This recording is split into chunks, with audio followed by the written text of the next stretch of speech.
What's up, guys? I'm Carson. We're back again with another week of CEO Boot Camp. Hopefully, you're learning some amazing things. Hopefully, you're not cursing my name each night when you lay down to bed and decide you have to read one of these business books. Last week, we were all over Measure What Matters, and we're going to be talking about that today. But a couple of things that I want to discuss. Go ahead and drop in the chat, if you will. Can we pop this slide up so everybody can see it? What did you take action on? Snap that slate, drop it in your chat. What have you taken action on from what you're learning with the theory of constraints? Has anybody identified a bottleneck that they would be willing to share? Has anybody approached their business a little bit different? Because again, learning this stuff is cool, but if you don't do anything with it, it doesn't really matter. Kim Patterson says, how our team can be proactive and fix the bottleneck that is not a team member, that is not a member of our team. Interesting, Kim. That sounds like I'm debating pulling you on and talking about it, but it seems like a little bit of a rabbit hole. But let's be brief. Kim, are you able to unmute and let's talk about this for a little bit? I just want to know what you're doing. Raise your digital hand so my guy, Josh Garcia, can find you because we've got quite a few people on. He unmuted me. Yes, but I don't get to see your lovely face. I do. There you are. What's up, Kim? Okay, so essentially, our team sends our partners' clients to lending, which is an outside person. And as we did our team huddle, it was at first kind of bash this person, and then it was really cool. After about 40 minutes, we started coming up on ideas of what we could do different, prepping. And I'm totally happy if, Jesse, Devin, Derek, throw some of these in the chat of what we did, because I can't remember everything, but I know that we're working on stuff we can do to help. I know Tanner already is, kind of the right-hand person with it, helping contact partners that he's not organized about. And Tanner's helping Patrick get organized. I actually asked Trent if we could get that company on CEO Boot Camp.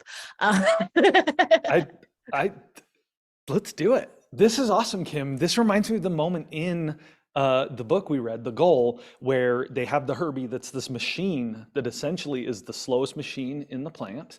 And they're like, what can we do? And so he brings over tables and he starts staging the pieces so that the time between sets is really, really short. And then he starts working longer shifts and he's like, okay, if we can keep this machine running all the time and we can have less transition for setups, we can alleviate this Herbie, because in the moment they couldn't afford to purchase new ones.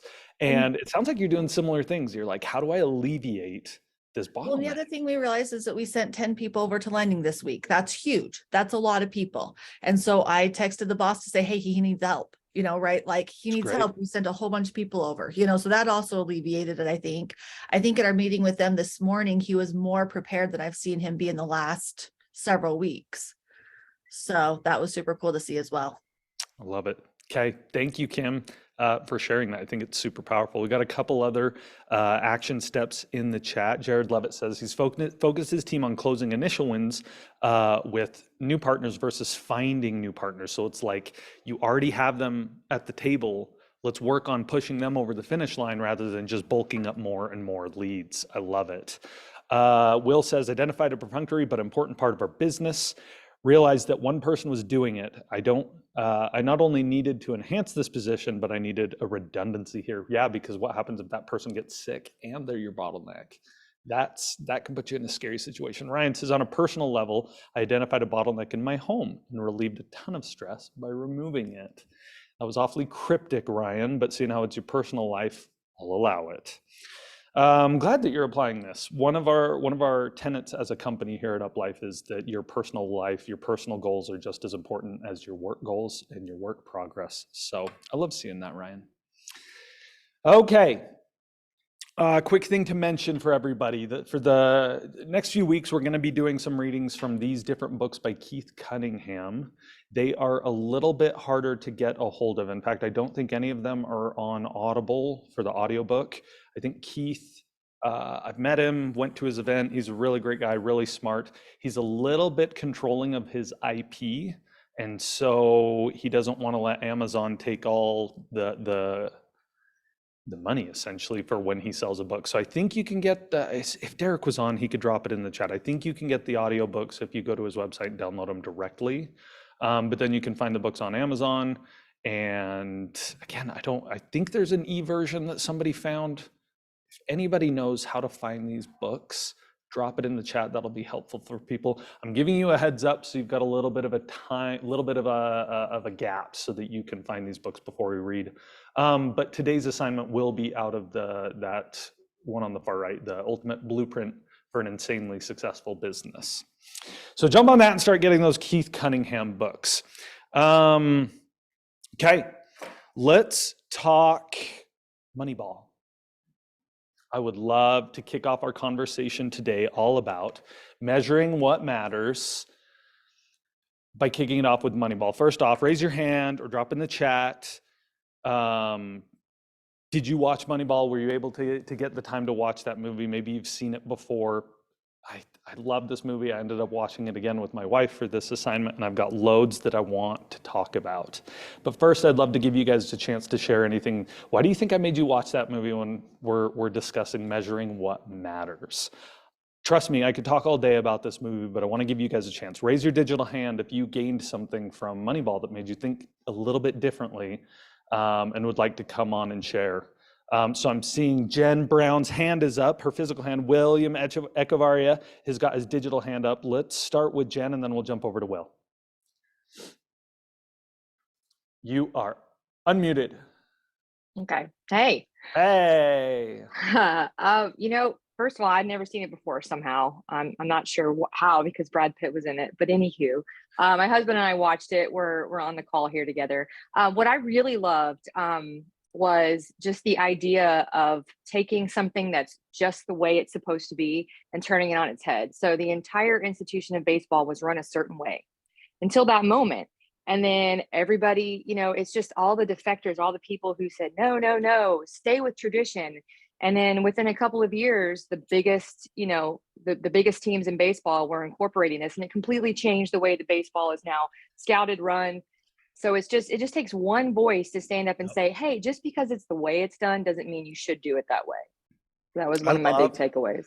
I love all the fickle media sound bites where they're like, Billy Beane is trying to change the game and you just can't, and this and that and this and that. And then the moment like it starts working, their tune changes. I knew it all along, Billy Beane. And it's like, give me a break. Like, so fickle the way that news and news outlets respond to this type of thing.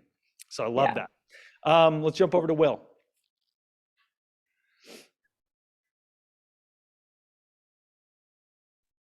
There we go. Can you guys hear me? We sure can. What's up, dude? Love the beer. Awesome. Thank you. So yeah, just to add to what Jen said, I completely agree with the movie. I saw it before, like a while back ago, I think when it originally got distributed. But then having this new focus and looking at it, it was interesting because, it does go along with the whole idea of measuring what matters. But then there was also another nugget in there that I saw, that even though they implemented that change, and even though they were trying something radically different, they didn't get the buy-in of everybody. So even when they implemented, the new solutions and new tactics that they wanted, the head coach was just not having it at all.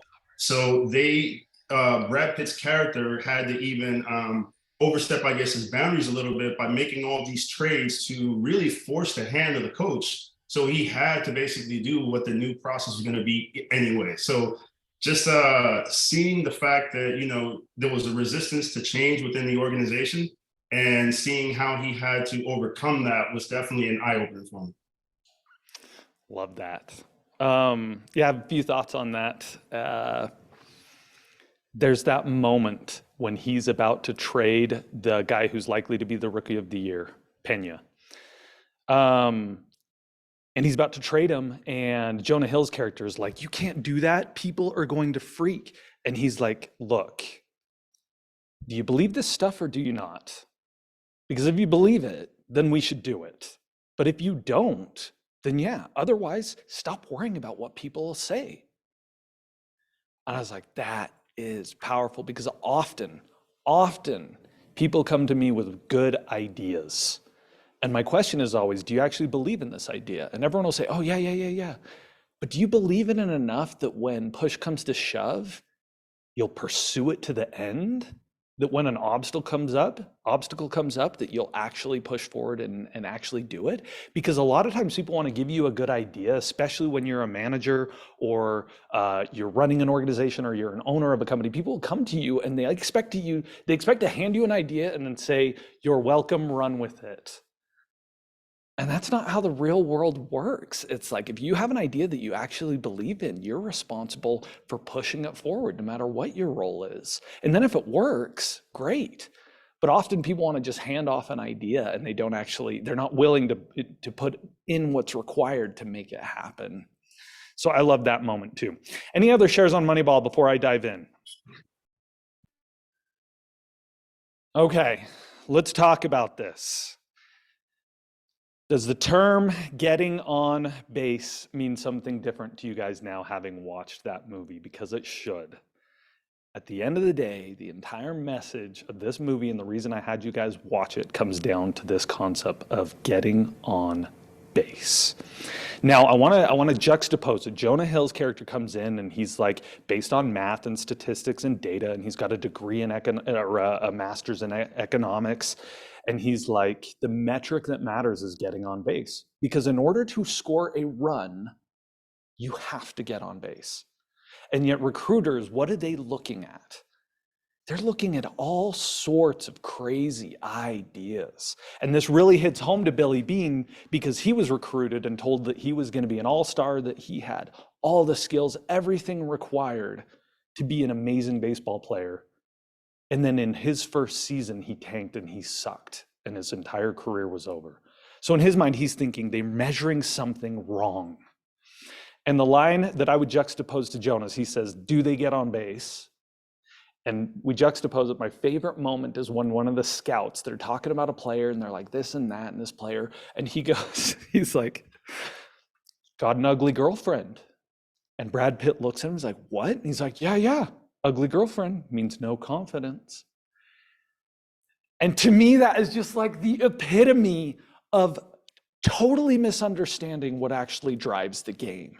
You're getting so far out there. And yeah, you can make a logical case that it's like, well, if this baseball player had confidence, why is he dating an ugly girl? And it's like, oh my gosh, you were so many steps removed from what really matters. You are measuring the wrong thing. Can you imagine if in your business, that's how you determined who you partnered with? You were like, the unit of measurement we're going to do to determine whether or not this partner is going to be successful is I need a picture of their significant other, their spouse, or their girlfriend. And based on some arbitrary metric of beauty, we will determine if they're a good fit. Like, that's insanity. And yet these are the types of things that for years scouts were using to try and predict whether or not a player would be good. And instead, Brad Pitt shifts his entire thing to getting on base, right? And what this does is they say, we can't have Giambi. He got traded and he was a great player and he actually got on base a lot and was a great player, but they couldn't have him. They couldn't afford him anymore. He got traded. And so what did they say? They say, we will recreate Giambi in the aggregate, meaning that if they could replace Giambi's on-base percentage, let's say his on-base percentage was 30% of the times at bat he gets on base. If they could find 3 people that each got on base 10% of the time, they could replace him in the aggregate using 3 people to do that one. So they got the guy who hurt his arm and couldn't play outfield anymore. And they're like, we're going to put you at first base. He's played by Chris Pratt. And he's like, I don't play first base. And they're like, I don't care. You get on base a lot, because he hugs the plate and he gets walked. And when Brad Pitt tells them that that's why they're recruiting him to the team, they're like, are you kidding me? You just want him to get walked? And they're like, yes, if it means getting on base. And this is where I feel like in business, in life, we play the game of shoulds. And it goes back to my monologue on the very first week that we kicked off this round of CEO Bootcamp, where I said, there are no rules. All that matters is what works and what doesn't. Because the should game looks like this. Well, a first baseman should play like this, and it should look like this. And if he's going to get on base, I want it to be through batting. And it's like, no, like, is your objective to hit the ball, or is your objective to make runs and win. If you could win every round of baseball and never have to hit the ball, you should do that. Now, much of the time you will have to hit the ball in order to win the game, and that's why you want people who can hit. But the actual goal is not to hit the ball, because often when you hit the ball and have a pop fly, they catch it and it's an out. So the goal is not to hit the ball. The goal is to get on base. And it revolutionized everything, as you watched. And much of this is based on a true story, stuff that actually happened with Billy Beane, stuff actually based on the book by Bill James, who was a statistician and came up with this stuff and was like, baseball is this weird rigged game. And at the end of the day, it comes down to them measuring the wrong things. So I think that's powerful, and I think it can totally be applied to your business. And what you should be asking yourself right now is, what is the metric? What does it mean for you and your team to get on base? What does that look like? Are you pushing the right objectives? Are you enabling your team to get on base more often than not? If you're looking at a sales team, our get on base is a sales call, right? Before you can actually close a prospective candidate, you have to be in touch with them and have a conversation. So we're like, we need to do everything we can to help our people get on the phone with someone. The reason that AI is really disrupting certain industries is because they're proving that AI can do things to get on base that humans were once expected to do. Our team right now is looking at a system of using AI and automation to get people on the phone more often, because we're like, I would much prefer my sales team be in conversations all day long. Like, if they could have back-to-back-to-back phone calls and never have to dial a lead, I would prefer that. Because my goal isn't to have a group of people dialing numbers. My goal is to get on base. Is this jiving, or are we following this? Did you guys gather this message from Moneyball and from the book that we read, Measure What Matters? Am I seeing some head nods? Raise your hand. Are we tracking? Are you liking this concept of get on base? Now, I think the follow-up question that everybody should write down and be asking themselves, first, what does it mean for my department, for my team to get on base? And two, is there anything I'm measuring or pushing that I think contributes to the goal, but doesn't actually contribute? Are there things I'm tracking, like the quote unquote ugly girlfriend? Or what's some of the other things that he talks about in, the pitcher who throws funny. Do you guys remember that guy in Moneyball? He throws funny. He's a lefty, and he's got kind of this weird sidearm that he does when he throws. And so scouters look at him and they're like, oh, he's weird. And just because he looks funny when he throws, they discounted everything he did. But Billy Beane, Brad Pitt's character, and Jonah Hill, they look at him and are like, well, what's his average? Does he strike people out? Can he get on base? And they decide to go with him, even though he looks funny when and he ends up pitching one of the most important games in that win streak that they have. So ask yourself, is there anybody on your team that does amazing, but you judge them because they look funny when they're doing it, or they go about it a way that is a little unexpected? You got to get out of should mode, right? All those scouts were like, a pitcher should not look like that when they throw. And it's like, well, maybe, but maybe not. What are their numbers? What's the percentage? Okay, let's dive in a little bit. I want to share an experience. I read this book a few years back, right before we were heading into COVID, and we had just did a major reset on our sales team. I read Measure What Matters, and I really got to thinking about it. And on page 83 of this book is this really cool scenario. And it's this breakdown that I actually did for our company at the time. And I said, what is the overall objective? What is my goal in it? And so you list the objective, and let me pull this up so I can read it closely. So you list the objective that you're trying to do. And in this example, they give win the Super Bowl. The key result, they have to have a passing attack. Passing attack amasses 300 plus yards per game. In order to win the Super Bowl, they got to do that. Defense allows fewer than 17 points per game to get to the Super Bowl. And special teams unit ranks in top 3 in punt return coverage. This head coach has really boiled it down to 3 metrics that they know based on statistics will guarantee them winning a Super Bowl. So now that he has those 3 objectives for the key results, each of those objectives is now the goal for one of his coaches, right? The offensive coach is going to be responsible for amassing 300 plus yards per game, right? So now you break it down. So the offensive coach, his objective is 300 plus yards per game. The key results they're going to have to do is 65% pass completion rate, cut interceptions to fewer than 1 per game, and hire new quarterbacks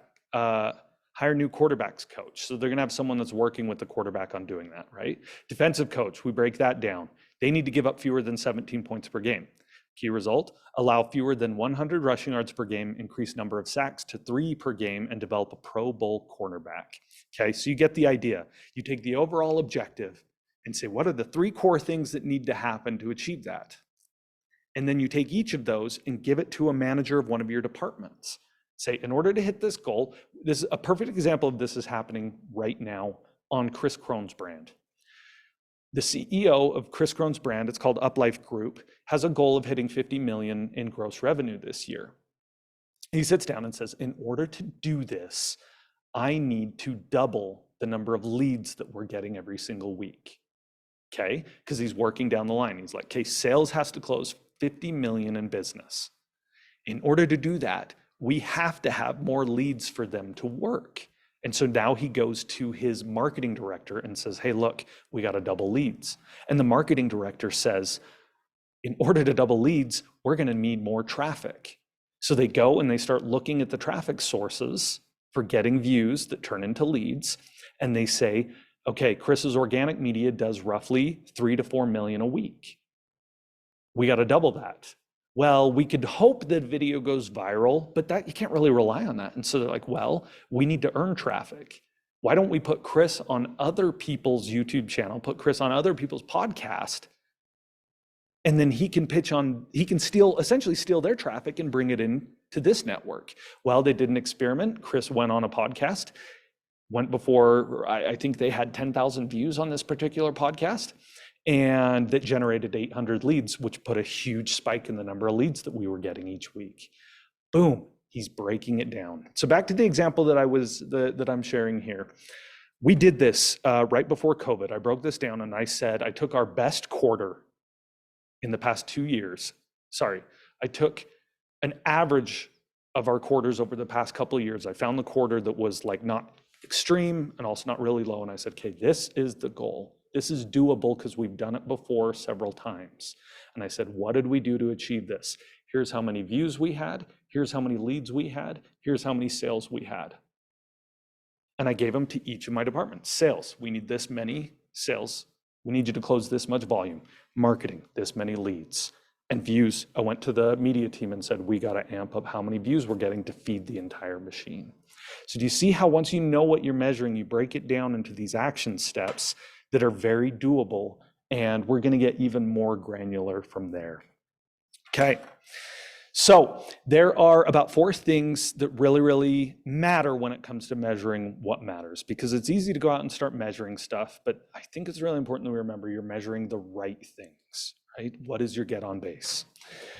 Key performance indicator, KPI.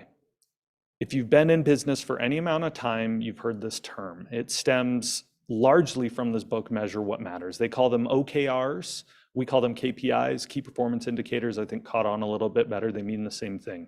They're saying, what is the result you actually want? Now, I want you to be very careful with your key performance indicators and remind yourself, what do you actually want? I want to share another story that happened recently with one of our partners. We brought on this guy, TJ. He's awesome, and we're helping him build out his social. And him and I got in this discussion because he was asking some questions about his YouTube. And then he said to me, he's like, why don't we have our TikTok and Instagram videos driving to YouTube? And I said, I would never do that. And he's like, what?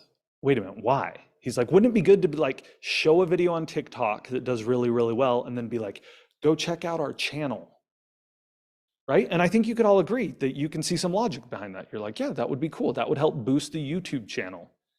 And my response was, TJ, What are you actually trying to accomplish? Do you want to grow your YouTube channel, or do you want to grow your company? What's the real objective? And he's like, well, I think growing the YouTube channel would contribute to growing the business. And I said, yes, but anything that happens on YouTube, YouTube is in control of. The real goal is to grow your business. So I would never point someone to a platform you don't own. I'd point them to a website where you can collect their information, and now you own the client instead of YouTube having access to all that data. And if you guys didn't know this, data is one of the most valuable things in business, right? Facebook had to go before Congress 2 years ago to justify the way they were using people's data because they're selling it off to advertisers. It's so valuable to have someone's name, phone number, interests, email address. You can market to that all day long. So I said, TJ, our goal is not to grow your YouTube channel. We believe that growing your YouTube channel will lead to growing your business, but if I can grow your business without it, I want that. And that's why I will never drive back to YouTube. Same thing with understanding your objective, right? As soon as you understand the objective, now you know what you can measure that will actually lead towards that thing. So we did this. And we ended up pulling through COVID really, really strong. The very next 2 quarters were some of our strongest quarters in a long time because my management team totally understood the objective. They knew what they had to measure in order to get there. So back to this, key performance indicators. You want to be very careful what you put up there. You want to actually put down the result you're looking at achieving. Another example I have of this is often people have a New Year's resolution that looks like this. My New Year's resolution is to go to the gym every day. Sounds like a good New Year's resolution, right? Like that's what we all do. And I'm like, no, that's not a goal. That's an activity. Is your goal to hit the gym every day, or are you trying to get a result from going to the gym every day? And as soon as you get clear on that, you can ask yourself, now wait, what am I trying to achieve by going to the gym every day? Because by the way, can you go to the gym every day and lay on the floor and do nothing? Yes. Are there people that go to the gym, and I've seen it, people that go to the gym and spend more time socializing than they do working out? And by your definition of the goal of going to the gym every day, they're hitting the goal. But of course we'd say, no, they're not working out. And I'd say, so the goal isn't to go to the gym every day. So get clear, what is the objective you're actually going for? And that's your key performance indicator, right? And that's why we started out with the theory of constraints and understanding the goal is to earn money. So if you are in a business, I can tell you right now, one of your key performance indicators is revenue. Gross revenue, how much you're collecting every week. Now, I recommend measuring key performance indicators on a weekly basis. The more often you measure something, the more opportunities you have to tweak and adjust and change things. Key KPIs I recommend weekly so that every week you're checking in and saying, okay, over the past week, the things we did they contribute or take away from the goal? From us hitting that key performance indicator. Another one of my critical KPIs is how many leads, how many prospects do we have each week? And I want to measure that every single week. It's my marketing department's KPI, is how many leads are they collecting because they feed the sales team, okay? Views, that's another KPI for my media team. The reason they create videos is so that people can watch them. And yes, you're going to move through this value chain, but each department is going to have a KPI that contributes to that. Okay. That's KPIs. Like I said, most people have heard of KPIs. When I do events and I ask how many of you are using KPIs, most of the audience, especially business owners, will raise their hand. They're like, yes, we have KPIs and we're tracking them. Here comes the kicker that I haven't seen as much of, which is called critical drivers.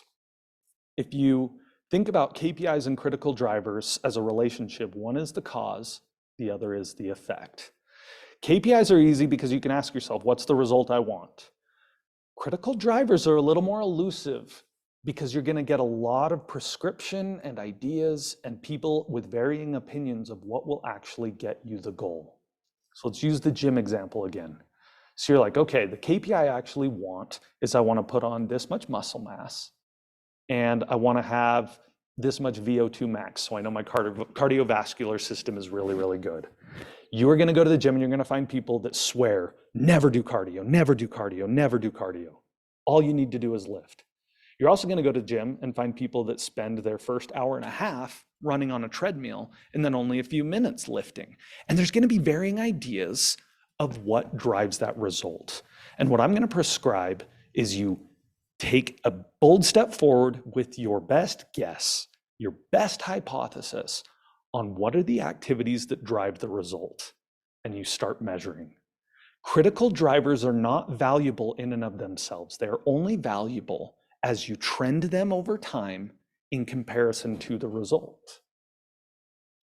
So the gym example, let's say I'm pushing for a certain amount of VO2 max. And by the way, VO2 max is a really clever mathematical equation they use to figure out how healthy your heart is. And if you have any sort of a fit tracker, it will tell you what your VO2 max is. You can measure it regularly. They've made it very easy to measure that. So you're like, okay, my VO2 max is what I'm pushing for. So now you go to the gym and you do it for a month, and every single day you're tracking your VO2 max. It does it automatically. And you're like, I'm going to lift. I'm going to do these exercises every single day.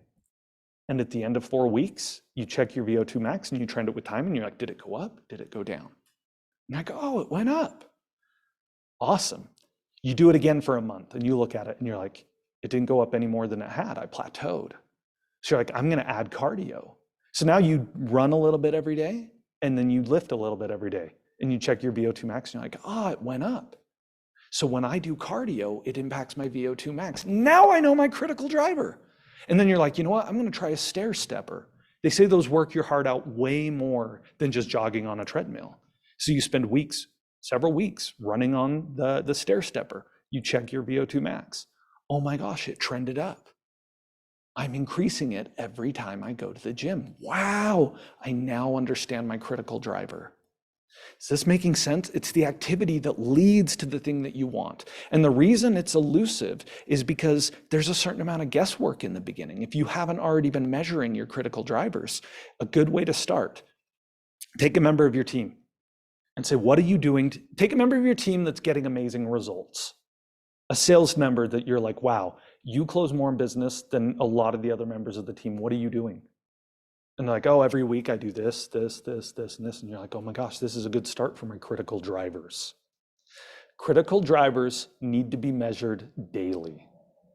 And this is the hard one, because getting your team on board with critical drivers, you have to believe in it way more for them to actually get on board, because they are going to push back. They're like, you want me to measure something and report something every single day, and your answer needs to be, yes, I do. I have to know, I'm paying you. I have to know that you're doing the right activities, and I have to be able to measure it. And honestly, it's not that hard. I can tell you the biggest obstacle we had when we implemented critical drivers was people forgetting to fill them out. That's ridiculous. Like, I'd have conversations with people and they're like, it's so hard to remember. And I'm like, are you a human? Are you like more than like 9 years old? You can't remember to do one thing that I told you. If you don't do, it's critical to your job and you're liable to be put on a PIP or let go, and you can't remember to do it. Watch this. Hey Siri, remind me every day at 5 p.m. to fill out my critical drivers. Boom. Every single day, she'll remind me. It is so easy to get this up and going, but you have to build a system for them to do it, and you have to follow up with them, and your managers have to believe in it, which is why we love teaching CEO Bootcamp with management as well as the owner of the company, because the owner of the company is going to say, heck yeah, let's do critical drivers, and the managers are going to say, ooh, how do I measure this? What do I measure? What do I report? And you got to get them on board, because if you're not measuring critical drivers, you don't have any valve that can impact your KPIs. When you have critical drivers, you can then sit down and say, okay, what do we do different? Unless you're getting the results you want week over week over week. If that's the case, don't mess with it. But if you're not getting the results that you want, or if you're setting higher and bigger goals, you have to know the activity that leads to it. You have to, right? Otherwise, you have your people out there doing things that don't get on base, right? They're hitting pot flies every time and getting caught. If you're not measuring that thing, getting on base is the critical driver. And the KPI is runs or wins, game wins. Okay, questions about this before we go a little bit deeper? I think I've given plenty of good examples. Here is my KPI tracking sheet, just so everybody can see that we go week over week over week. I sit down with my managers and they report in on some very specific metrics. This is simply to show you the number of things that we are measuring weekly to know if we're on track. And if you notice up at the very top, we have our Uber gross revenue, is what I call it. And next to it is our goal. So we set a goal for the quarter and then I amortize it across each week. And then we do a running total every single day to know, are we on track or are we off track? And then below it, I have the activities that will lead to it. Views, leads, sales. And we've broken them out by different formats, like there's phone sales, there's event sales, there's registration sales, and we've broken it all out so that we understand the different elements that are contributing to that goal, but the KPIs at the top that we really care about. And then we track it over time and we say that blue bar shows the goal, the green bar shows where the revenue actually came from. And you can see, are we tracking towards it?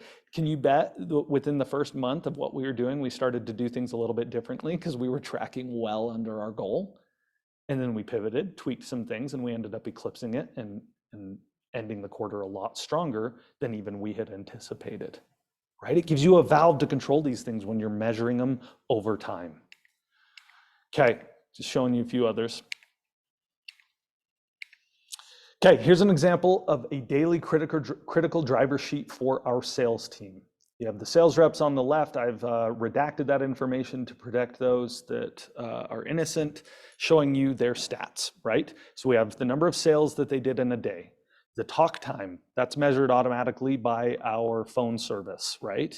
They dial out through a specific phone service and it tells us how many minutes a day are they actually talking to people. Oh, look, one of those team members was only on the phone with people for 37 minutes and they only had one sales conversation. I'm starting to get a bigger picture here. Watch this.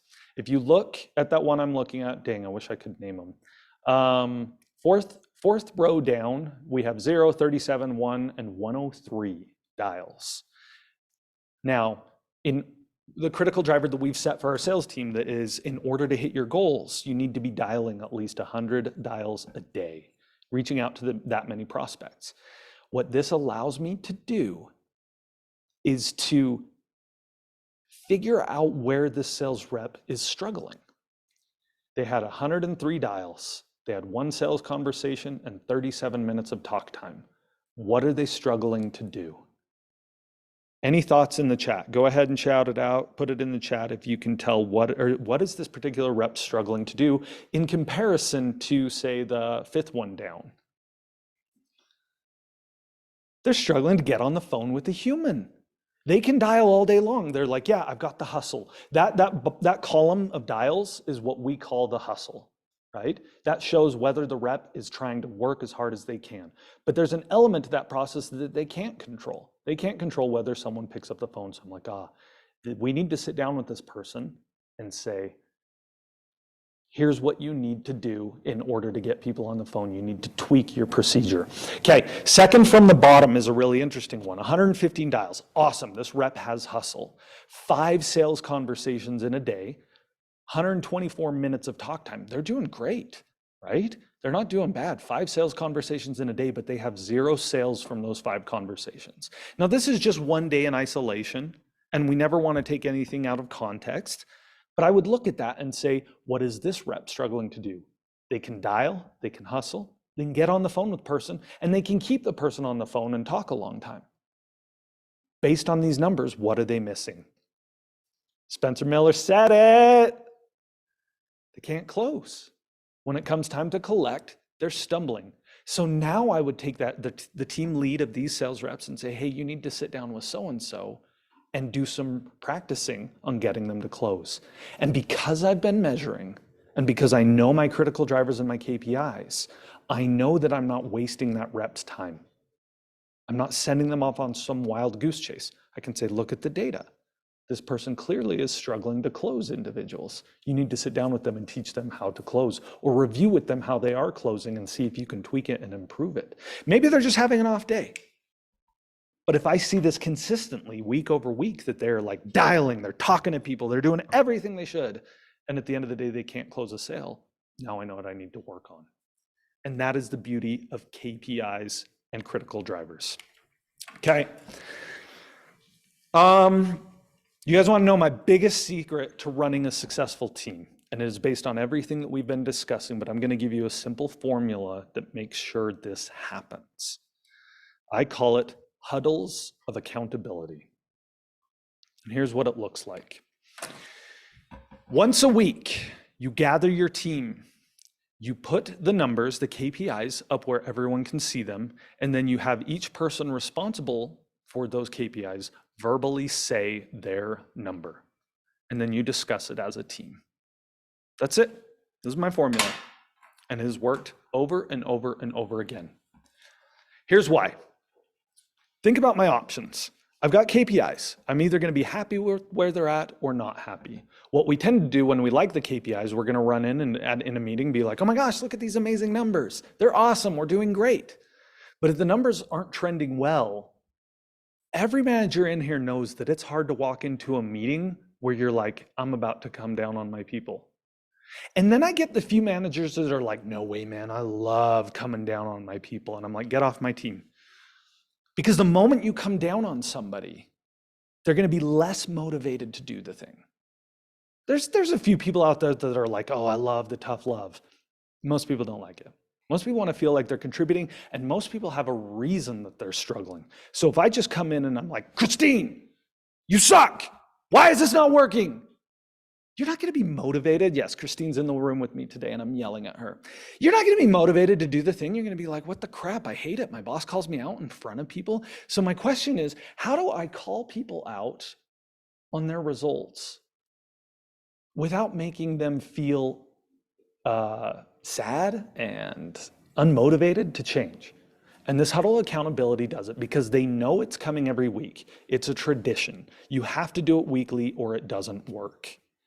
Then I have them say the number. And there is something about presenting my results before my peers that will motivate people to work hard more than anything else. And it comes two ways. One is when they have success, they get all the glory and it's in front of their peers. And when they're not trending well, they have to admit it in front of their peers. And I don't have to say anything. I'm not upset. I'm not angry. I'm just, okay, let's look at the numbers. We want to know what's happening. We want the truth. And then everybody collaborates and says, okay, those aren't where we want them to be. How can we improve them? There is something amazing that happens in the human psyche when we know that our results are going to be made public, if you will. People really, really care about what others think of them. And so I'm going to leverage that natural human tendency in order to motivate people to do the right thing. And nobody's ever going to be mad at me if they know it's a weekly thing. Now, here's a bad thing. Let's pretend every single week you sit down for a meeting and you start your meeting and you initially kick off every single week talking about what are we going to do this week? How are we going to do things different? And week over week over week, that's how you lead your meeting. And then you have a really crappy week. And you pull everybody in and you put the numbers up and you're like, guys, this was a crappy week. People are going to say inside, I had no idea he was going to show my numbers. I had no idea he was going to do that. I feel called out. I feel bad. I feel like that's unfair. You can't spring it on them. But if it is a tradition that every single week you put up numbers and we talk about them, now there's no shaming. And they know week in, week out, they're going to be held accountable for what they're doing. This works. Every single week, you put up the numbers and you go through them and you say, okay, marketing, tell me about your numbers this week. And they go through them. And if there's things to celebrate, we celebrate. If there's things that aren't working as well, we talk about it and say, how can we help? And it just pits everybody working towards the same goal. And then there is no hiding. Having managed Chris's company for the past 6 years, I can tell you the thing that I hate the most is when the truth is being hid. Because if you don't know something is going on, you can't fix it. If you don't have accurate data, you can't really know what's going on with your company. And when things aren't going well, again, it is human nature to want to conceal it in a cloud of excuses or reasons why, and that's fine. You want to know the reason something's happening, but you also want to get to the root of it and understand the truth of it. And that's where the numbers come in. Numbers, they don't have feelings. They're not trying to hurt anybody. They're just data. and then we can talk about them and why they're going that way. Huddles of accountability. If you had one takeaway, it would be to start doing these huddles of accountability where the first thing you do is talk about numbers from the past week. Do it every single week, like clockwork, and people will come to expect it and say, okay, when we come to that meeting next week, my numbers are going to be so good.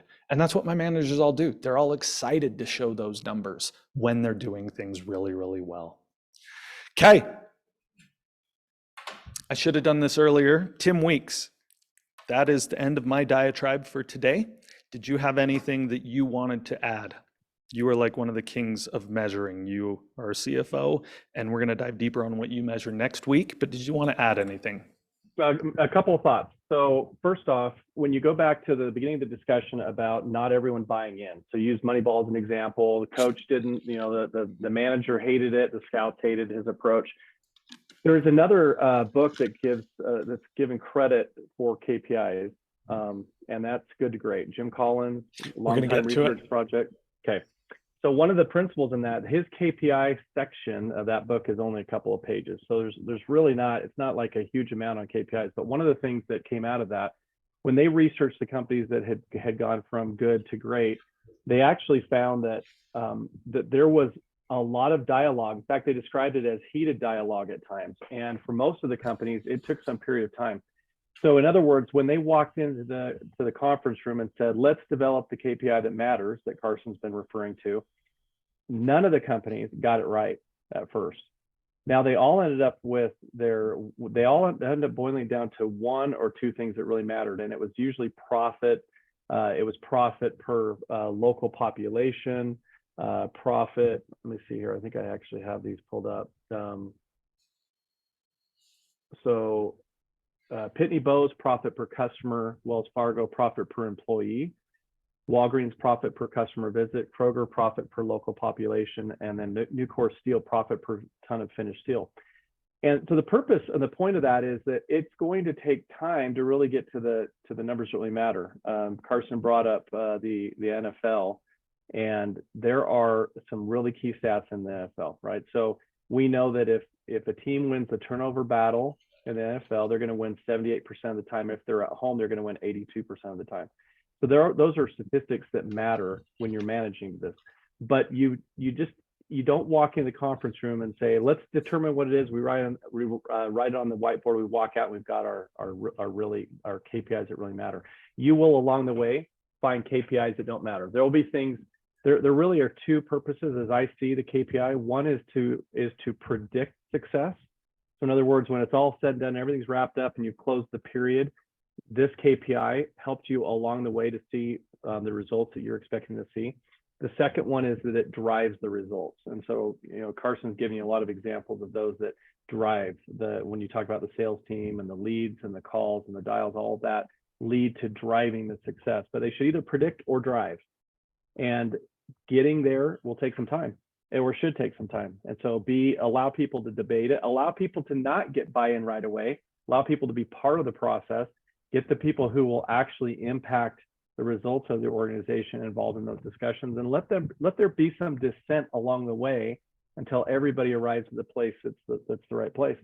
And you may find that over time that a KPI serves you well for a period of time, and then you graduate into something that's even more meaningful and is more impactful for your organization. So a couple of thoughts there, Carson. I think you've shown some great tools for people if they model what you're tracking, and you can get that regular tracking. I also would put this in the middle of a basketball game. Your weekly KPIs are those in-game adjustments, and your real goal, your real driver is to win the game so that we can win the season, go to the playoffs and the rest of that. But that weekly allows you to course correct quickly. Too many organizations are just relying on historical financials, and those are too late to correct quickly. Some just do it annually.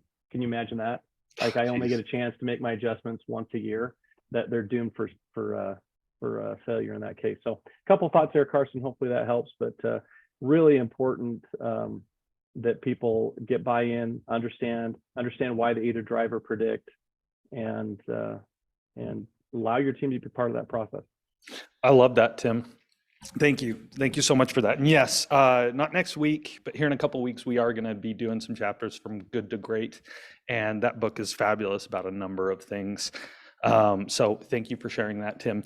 You reminded me of another element that I wanted to throw out there. As you were getting excited about measuring things, one caution is to make sure you're measuring what matters. I've been in a situation a number of times where myself or Chris have requested data out of curiosity. And this is not good because it takes the team some time to figure out how to track things or go in and like run reports. It takes time, and time is money. It's a resource. It's something that you don't want to be flippant with. And I remember there was one situation where we got all these leads and we were looking at it, and in a meeting, Chris was like, I wonder how many of those leads also bought this product.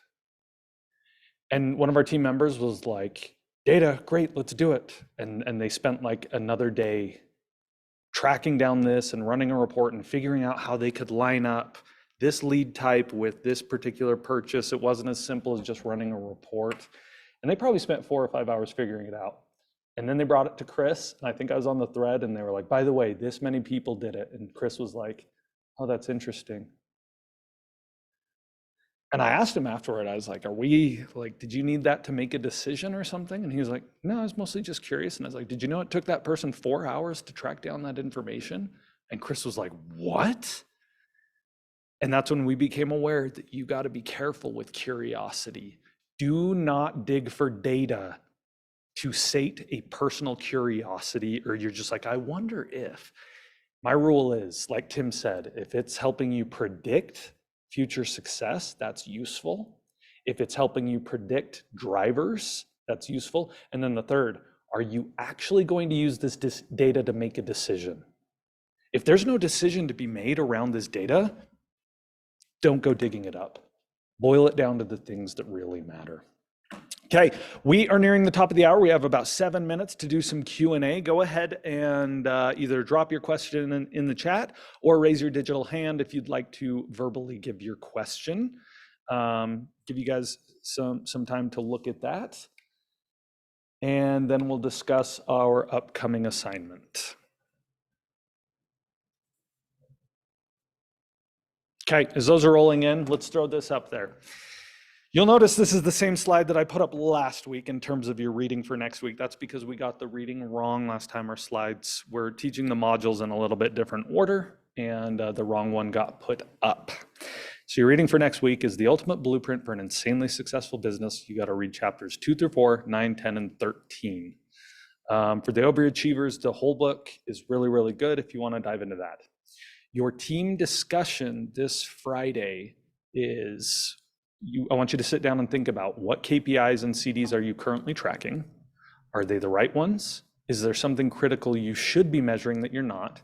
And are you wasting time measuring things that aren't actually important, meaning they're not predicting future success, they're not contributing to driving success, and you're not basing decisions off of it? It's like, stop wasting the time measuring it. Get down to the things that really matter.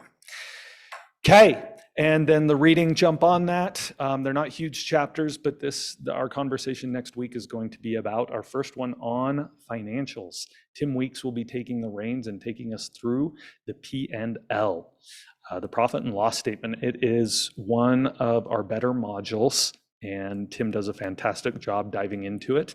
And yeah, I think there's a lot of areas with the P&L that will be helpful for this group. Okay, Spencer Miller has a question. How do you find CDs for more project-based departments or companies? Yes, this is a great question, and it's come up a lot. And without having a specific example, it's a little bit hard, but you should be asking yourself a few things. At the end of the day, all activities can be measured in a few ways. They can either be measured by time, right? The standard critical driver that every company across the world tends to gravitate towards is time. And what do we call it? We call it the 40-hour work week. That's a critical driver. That is the belief that if you are sitting at your desk for 40 hours a week, that you will be achieving a certain objective. That's why we pay based on time. We're like, we'll pay you $25 an hour because we believe you can produce value in that hour that will contribute to the bottom line of the business. So time, that could be a critical driver you could look at. You could start measuring how much time is this person spending on each of their projects? Are some projects taking way more time than, say, others, and why? So time is one. Next is units. Is there some sort of contribution that they have towards units? What do we mean by units? Let's say it's someone that Jen Brown, she's a ghostwriter and she writes books. What would a unit look like? Well, typically in the writing world, the critical driver that we measure is words. How many words in a day can you produce? Each of those words is considered a unit that contributes to the whole of writing a book. And she might report into her clients and say, hey, I'm writing this book and we are 50,000 words into it. And that lets the client know, we've made a bunch of progress, right? It's very project-based, and from day to day, it'll be different how many specific words you get, but you could trend that. Am I speaking truth, Jen? Pages is a little bit complicated because it depends on formatting, right? I could write 10 words and then up the font to 50, and suddenly I've got 10 pages worth of words, right? No, words can't be faked, and so that's a good unit of measurement on projects. Another project-based person, what we do for our video team is they have a spreadsheet where they show how many videos have been filmed, how many videos have been edited, and how many videos have been posted each week.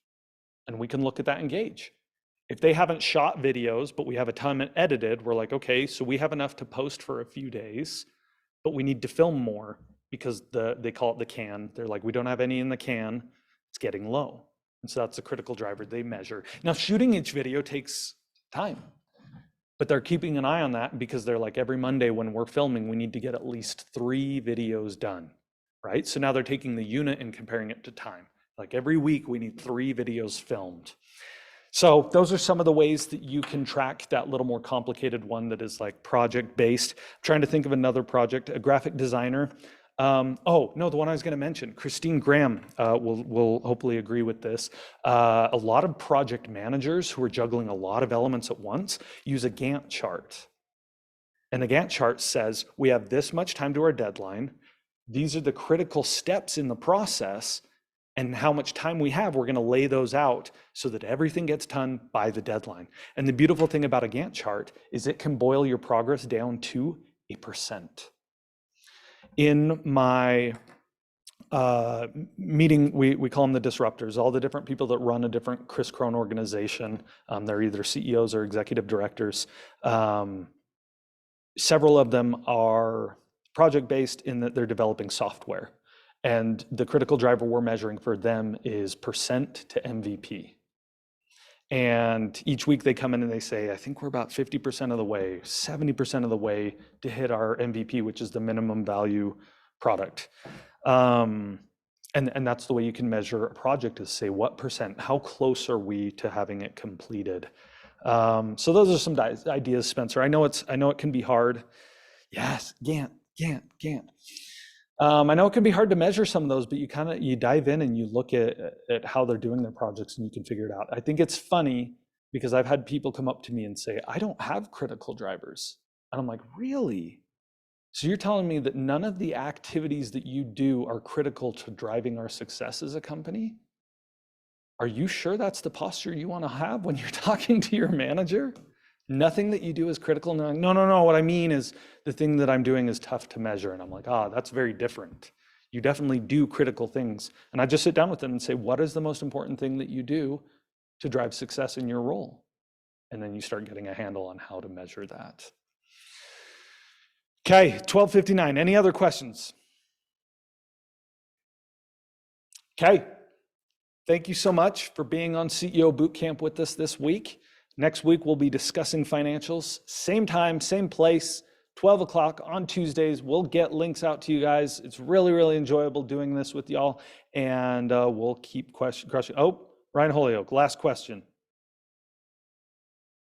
How did Shalina get so lucky? Too kind of you. And with that, you're all amazing, and we'll be in touch. Signing off for the week, guys. Bye.